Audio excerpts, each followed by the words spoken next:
Здравейте, приятели! Напредвам към Рокамадур. Надявам се следващите няколко часа да пускам отново видео лайв, каквото успея.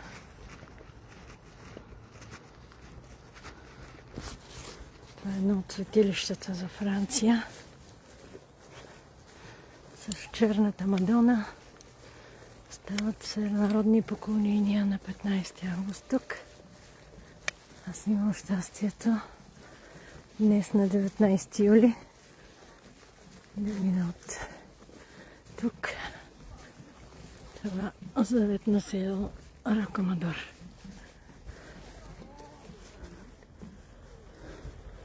Дойдох някъде от тази посока по поречието на реката. Към 3 часа имаше хубав проливен дъжд на няколко пъти. И сега вече ме очакват неща интересни.